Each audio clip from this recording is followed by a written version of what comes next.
वक्रतुंड महाकाय सूर्यकोटि समप्रभा निर्विघ्नं कुरु मे देव सर्वकार्येषु सर्वदा। जय सिद्धिदाता श्री बाबा गणेशेर जय। नमस्कार बंधुरा, आमादेर এই চ্যানেলে আপনাদের সকলকে স্বাগতম জানাই। কালপুরুষের রাশিচক্রের সর্বপ্রথম রাশি এবং মঙ্গল গ্রহ দ্বারা বিভাজিত গুণ সমৃদ্ধিপূর্বক রাশি মেষ রাশি এবং মেষ লগ্ন পরিগৃহীত করে সংলগ্ন 2025 সালের জুলাই মাসের 1 তারিখ থেকে অর্থাৎ 1 জুলাই থেকে 16 জুলাই এই যে সময়কালটা বিশেষভাবে সক্রিয় এবং পরিবর্তনশীল ও উদ্দীপনায় এক মনোযোগী সময়কাল হতে চলেছে মেষ লগ্নের ক্ষেত্রে।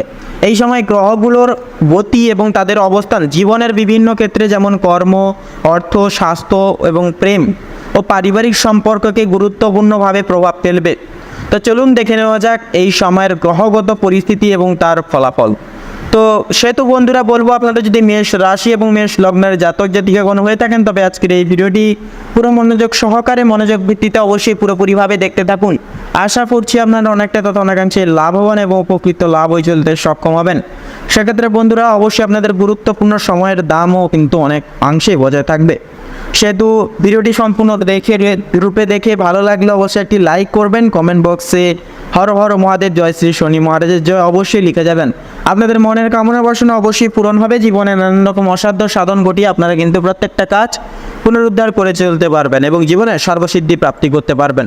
তাছাড়া বন্ধুরা অবশ্যই চ্যানেলটিকে সাবস্ক্রাইব করে এবং ভিডিওটি ভালো লাগলে অবশ্যই একটি লাইক করবেন। তো চলুন প্রথমেই জেনে নেব বিভিন্ন গ্রহগুলোর অবস্থান এবং গোচর সম্পর্কে।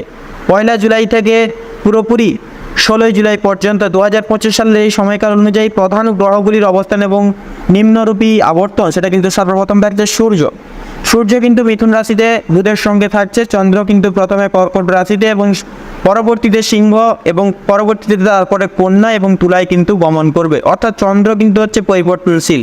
সেহেতু মঙ্গল থাকছে কন্যা রাশিতে, বুধ থাকছে মিথুন রাশিতে অর্থাৎ পুরোপুরি নিজের রাশিতেই কিন্তু বুধ গমন করবে এবং বৃহস্পতি থাকছে বৃষ রাশিতে, শনি মহারাজ কিন্তু থাকছে কুম্ভ রাশিতে পথগামী অবস্থায়, পাশাপাশি রাহু কিন্তু থাকবে পুরোপুরি মীন রাশিতে এবং কেতু কিন্তু কন্যা রাশিতে।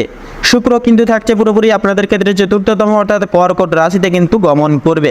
তো এই যে গোচর অবস্থানগুলির প্রভাবে মেষ লগ্নের জাতক জাতিকাদের জীবনে কিছু গুরুত্বপূর্ণ পরিবর্তন ও চ্যালেঞ্জ কিন্তু দেখা যেতে পারে। তো সেহেতু প্রথমেই আমরা আলোচনা করব আপনাদের কর্মজীবন এবং পেশাগত দিক সময় নির্ণয় করে। তো প্রথমে এই সময় কর্মস্থলে কিছুটা নতুন দায়িত্ব বা প্রকল্পের সম্ভাবনা তৈরি হতে পারে। সূর্য বুধের যুগলবন্দি তৃতীয় ঘরে থাকার ফলে যোগাযোগ দক্ষতা বাড়বে। যারা মিডিয়া, লেখালেখি, শিক্ষাদান, বিজ্ঞাপন, বিপণন বা সফটওয়্যার সংশ্লিষ্ট পেশায় রয়েছেন আপনাদের জন্য এটি একটি উপযুক্ত সময় হবে। মঙ্গল ষষ্ঠ ঘরে অবস্থান করায় কর্মক্ষেত্রে প্রতিযোগিতা বাড়বে এবং কিছুটা গোপন বিরোধী বাধা সৃষ্টি করতে পারে, তবে সাহস, দৃঢ় মনোবল ও অধ্যবসায়ের মাধ্যমে আপনি কিন্তু এগিয়ে যেতে পারবেন। যারা চাকরির জন্য চেষ্টা করছেন আপনাদের জন্য কিন্তু এই সময়টা ভালো সুযোগ আনতে পারে। তো এবারে বলবো আপনাদের আর্থিক অবস্থার বিষয় নিয়ে। তো অর্থ সংক্রান্ত বিষয়ে এই সময় কিছুটা মিশ্র ফল দিতে পারে। বুধ তৃতীয় ঘরে থাকার কারণে ব্যবসায়িক লেনদেন ভালো চলবে, বাণিজ্যিক যোগাযোগ বৃদ্ধির সম্ভাবনাও কিন্তু রয়েছে। তবে বৃহস্পতি দ্বিতীয় ঘরে থাকায় জমি সম্পত্তি বা পারিবারিক সঞ্চয় নিয়ে ইতিবাচক কিছু ঘটবে। তো যাদের আয় ফিন্যান্সিং বা কমিশন ভিত্তিক তাদের জন্য জুলাইয়ের প্রথম দিকটা লাভজনক হবে। তবে শনি একাদশ ঘরে অবস্থান করায় আয়ের গতি কিছুটা ধীর হতে পারে। সেহেতু পুরনো দেনা পাওনা মেটাতে এই সময় একটু সতর্ক থাকাই কিন্তু ভালো হবে। এবারে আপনাদের যদি প্রেম এবং দাম্পত্য জীবনের ক্ষেত্রে কথা বলা হয়, ভালোবাসার ক্ষেত্রে এই সময়ে কিছু উত্থান পতনের সম্ভাবনা রয়েছে। কেতু সপ্তম ঘরে অর্থাৎ মঙ্গল ষষ্ঠ ঘরে থাকায় সম্পর্কের মধ্যে ভুল বোঝাবুঝি বা সন্দেহ কিন্তু অনেকাংশে বাড়তে পারে। যারা বিবাহিত তাদের জন্য পারস্পরিক বোঝাপড়া বজায় রাখা জরুরি। যাদের সম্পর্ক সদ্য শুরু হয়েছে তাদের জন্য এটি পরীক্ষা নেওয়ার সময় হতে পারে। তবে যারা দীর্ঘদিন ধরে প্রেমে রয়েছেন আপনারা হয়তো পরিবারের সম্পর্ক নিয়ে আলোচনা শুরু করতে পারেন। কারো জীবনে পুরনো প্রেম আবারও কিন্তু ফিরে আসার সম্ভাবনা লক্ষ্য করা যাবে মেষ লগ্নের ক্ষেত্রে এই সময়কালে। তো এবারে পরিবার এবং সামাজিক জীবনের বিনিয়োগত কথাও যদি বলা হয়, তো পরিবারের মধ্যে কারো স্বাস্থ্যজনিত সমস্যা নিয়ে কিছুটা উদ্বেগ দেখা যেতে পারে। তাদের জন্য জুলাইয়ের প্রথম দিকটা লাভজনক হবে। তবে শনি একাদশ ঘরে অবস্থান করায় আয়ের গতি কিছুটা ধীর হতে পারে। সেহেতু পুরনো দেনা পাওনা মেটাতে এই সময় একটু সতর্ক থাকাই কিন্তু ভালো হবে। এবারে আপনাদের যদি প্রেম এবং দাম্পত্য জীবনের ক্ষেত্রে কথা বলা হয়, ভালোবাসার ক্ষেত্রে এই সময়ে কিছু উত্থান পতনের সম্ভাবনা রয়েছে। কেতু সপ্তম ঘরে অর্থাৎ মঙ্গল ষষ্ঠ ঘরে থাকায় সম্পর্কের মধ্যে ভুল বোঝাবুঝি বা সন্দেহ কিন্তু অনেকাংশে বাড়তে পারে। যারা বিবাহিত তাদের জন্য পারস্পরিক বোঝাপড়া বজায় রাখা জরুরি। যাদের সম্পর্ক সদ্য শুরু হয়েছে তাদের জন্য এটি পরীক্ষা নেওয়ার সময় হতে পারে। তবে যারা দীর্ঘদিন ধরে প্রেমে রয়েছেন আপনারা হয়তো পরিবারের সম্পর্ক নিয়ে আলোচনা শুরু করতে পারেন। কারো কারো জীবনে পুরনো প্রেম আবারও কিন্তু ফিরে আসার সম্ভাবনা লক্ষ্য করা যাবে মেষ লগ্নের ক্ষেত্রে এই সময়কালে। তো এবারে পরিবার এবং সামাজিক জীবনের বিনিয়োগত কথাও যদি বলা হয়, তো পরিবারের মধ্যে কারো স্বাস্থ্যজনিত সমস্যা নিয়ে কিছুটা উদ্বেগ দেখা যেতে পারে। বিশেষত পিতামাতার কিংবা অন্যান্য কোনো সদস্য সমূহের। বৃহস্পতি দ্বিতীয় ঘরে থাকায় পারিবারিক দায়িত্ব বাড়বে এবং আপনি নিজের ভূমিকা আরও গুরুত্ব সহকারে নিতে বাধ্য হবেন। সন্তানদের নিয়ে গর্ব করার মতো কিছু ঘটনা ঘটতে পারে। ভাই বোনদের সঙ্গে সম্পর্ক মজবুত থাকবে এবং তাদের থেকে কোনো ভালো খবর পেতে পারেন। এবারে স্বাস্থ্য সম্পর্কিত বিষয়ে যদি কথা বলা হয়, তো এই সময় মঙ্গল ষষ্ঠ ঘরে থাকার ফলে হঠাৎ করে কিছু স্বাস্থ্য সমস্যা দেখা দিতে পারে। পেটের সমস্যা, হজমের গোলমাল বা ত্বকের সমস্যা হতে পারে। যারা উচ্চ রক্তচাপ বা গ্যাস্ট্রিক সমস্যায় ভুগছেন তাদের বিশেষ সতর্কতা থাকা দরকার। বেশি ঝুঁকিপূর্ণ শারীরিক কাজ থেকে বিরত থাকুন এবং নিয়মিত বিশ্রাম এবং স্বাস্থ্যকর খাদ্যাভ্যাস বজায় রাখুন। যোগব্যায়াম ও মেডিটেশন করলে মন এবং শরীর দুটোই সুস্থ থাকবে এবং উভয় প্রতিপক্ষে আপনারা সামাল দিয়েও কিন্তু চলতে পারবেন।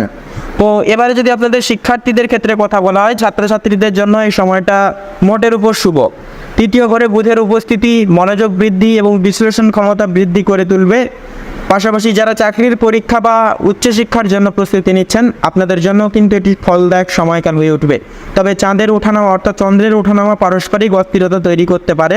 তাই সময় ব্যবস্থাপনা ও মনোসংযোগের উপর বিশেষ গুরুত্ব দিতে হবে আপনাদেরকে, বা গুরুত্ব দিয়ে চলতে হবে। পাশাপাশি ভ্রমণ এবং পরিবর্তনের বিষয় নিয়ে যদি কথা বলা হয়, তো এই সময় সংক্ষিপ্ত ভ্রমণের সুযোগ তৈরি হতে পারে। বিশেষ করে কর্মসংক্রান্ত কাজে তৃতীয় ঘরে সূর্য এবং বুধ থাকার ফলে যোগাযোগ এবং যাতায়াত বৃদ্ধি পাবে। কিছু জাতকের ক্ষেত্রে এই সময় স্থায়ী বাসস্থান পরিবর্তনের সম্ভাবনাও কিন্তু দেখা দিতে পারে। তো এবারে যদি বিশেষ কিছু উপদেশ এবং প্রতিকার হিসেবে যদি কথা বলা হয়, তো সেহেতু বন্ধুরা আপনাদের উদ্দেশ্যে বলবো যে এই সময়কালে শরীর এবং মন ভালো রাখতে অবশ্যই মেডিটেশন করুন, প্রাণায়াম অধ্যায় আপনারা শুরু করুন। অবশ্যই সকালে অর্থাৎ ব্রহ্ম মুহূর্তে ঘুম থেকে উঠুন এবং যথাযথভাবে নিজেদের কর্ম সাপেক্ষে মনোযোগ দিয়ে চলুন। অর্থাৎ পরনির্ভরশীল একেবারেই হবেন না, পরের ওপর দায়িত্ব ছেড়ে দিয়ে কোনো রকম কোনো কাজ ছেড়ে বসবেন না, এতে করে কিন্তু সমস্যা বৃদ্ধি পাবে। অবশ্যই নিজেদের প্রতি মনসংশ্লিষ্ট রেখে নিজেদের কর্মের উপর বিশ্বাস রেখে ভগবানের নাম নিয়ে জীবনে এগিয়ে যান। আপনাদের ক্ষেত্রে কিন্তু তাতেই মঙ্গলময় এবং মঙ্গলকারক হয়ে উঠবে। তো এবারে যদি উপসংহার আপনাদের উদ্দেশ্যে কিছু বলা হয়, তো জুলাই মাসের প্রথম পক্ষটি মেষ রাশির জাতক জাতিকাদের জন্য কিছুটা কর্মব্যস্ত চ্যালেঞ্জিং হলেও সম্ভাব্যময় অর্থাৎ সম্ভাবনাময়। তো সেহেতু এই সময় ধৈর্য, পরিকল্পনা ও নিজস্ব সামর্থ্যের সঠিক ব্যবহারের মাধ্যমে আপনি নিজেদের জীবনের প্রতিটি ক্ষেত্রে অগ্রগতি করে উঠতে পারবেন। সম্পর্কের ক্ষেত্রেও ভারসাম্য এবং বোঝাপড়া বজায় রাখা একান্তই কিন্তু জরুরি হবে। সেহেতু গ্রহদের এই যে অবস্থানে আপনি নিজের ভেতরের শক্তি উপলব্ধি করতে পারবেন এবং প্রয়োজনীয় দিক নির্দেশনা নিয়ে জীবনে এগিয়ে যেতে পারবেন অনেকখানি। তো মূলত বন্ধুরা আপনাদের ক্ষেত্রে এই গোটা সময়কালের বিবৃতিতে যদি শুভ সংখ্যা বলা হয়ে গিয়ে থাকে তাহলে হবে পুরোপুরি 36 থেকে 46-এর মধ্যে প্রত্যেকটা সংখ্যাগুলি। শুভ দিক হবে পূর্ব এবং দক্ষিণ। শুভ রং হবে কমলা এবং বাদামি। শুভ রত্ন হবে লাল প্রবাল এবং রুবি। তো বন্ধুরা আজকের ভিডিওটি এই অবধি। আশা করি আপনারা অনেকটাই তথা অনেকাংশেই লাভবান এবং উপকৃত লাভ কিছুটা পরিমাণ কিছুটা পর্যায়ে হলে হয়ে উঠতে পেরেছেন। সেক্ষেত্রে বন্ধুরা ভিডিওটি ভালো লাগলে অবশ্যই একটি লাইক করবেন, কমেন্ট বক্সে জয় শ্রী শনি মহারাজের জয় এবং হর হর মহাদেব অবশ্যই লিখে যাবেন এবং আপনাদের জীবনে সকল মনের কামনা বাসনা, দুঃখ কষ্ট একান্তই দূরীভূত হবে, মনের কামনা বাসনা পূরণ হবে। অবশ্যই চ্যানেলটিকে সাবস্ক্রাইব করবেন। এছাড়াও ভিডিওটি ভালো লাগলে অবশ্যই একটি লাইক করবেন। আপনারা ভালো থাকুন, সুস্থ থাকুন, সতর্ক থাকুন। ঈশ্বরের কৃপায় সুখ স্বাচ্ছন্দ্যময়ভাবে কাটুক আপনাদের দৈহিক জীবনযাপন। নমস্কার।